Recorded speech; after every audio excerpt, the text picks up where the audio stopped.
Bugün sizler hürmetlik vatandaş 2022 yıl 9. ayının 1. günü.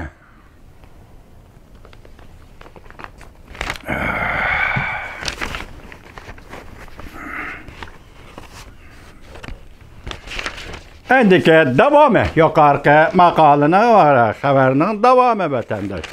Şunda Birleşken Devletler Teşkilatı Kişilik Hukuk Komiteti'nin yukarı derecelik valisi Michel Bachelet hanım bu yıl 5. ayda Cungo 5.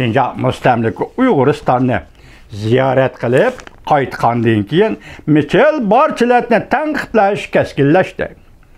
Kişilik hukuk valisi Michel Bachelet ziyorat mezgilida Şinjan rayonida yuz bergan mustamlik Uyg'uristonda yuz bergan bostirish harakatlarga qarshi turadiganligini bildirmadi.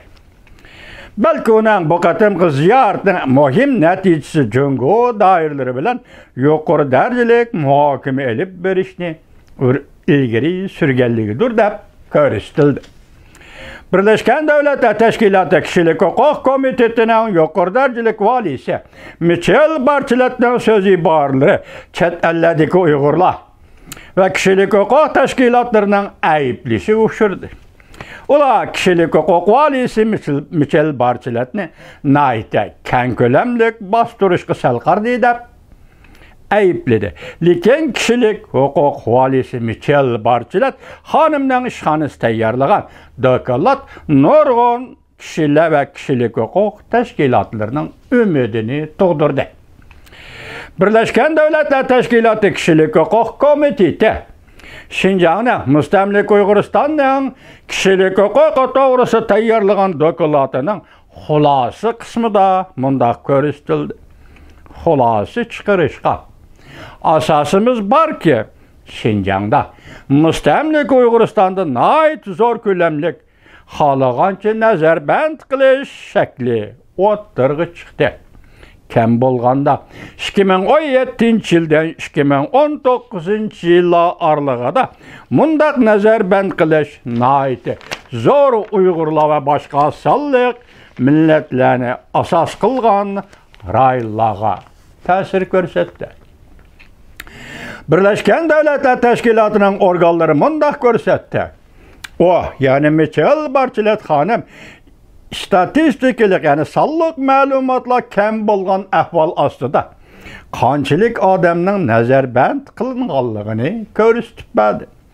Lekin birlashtirib qaraganda ko'pchilik o'xshash bo'lmagan uchurlarning kelish manbai mundaq bir xulosa chiqarishimizga yordam berdi.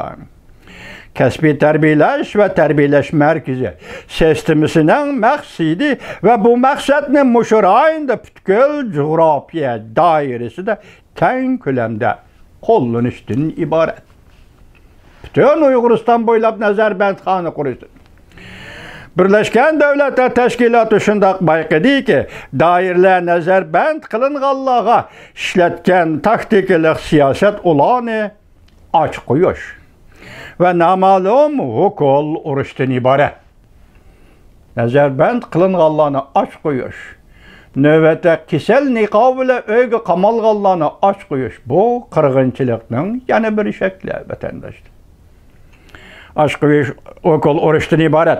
Bizning ziyoratimizni qabul qilgan nazarband turli yo'llar bilan bo'shab chiqqan kishilar okul urush, doğru işleriş yoki her iş gelişini birleştirip işletish usullarini tasvirlab berdi. Hem de muddat belgilab muddat ichida qon avrishkisi aldiganligini tasvirlab berdi. Ziyorat qilguvchilar birdak urilgan okullar ve ichkizilgan dorilarning odamlarni daldush ve mügdaplar turadigan holga keltirib qo'yganligini tasvirlab berdi. Devamını anlayış vatandaş.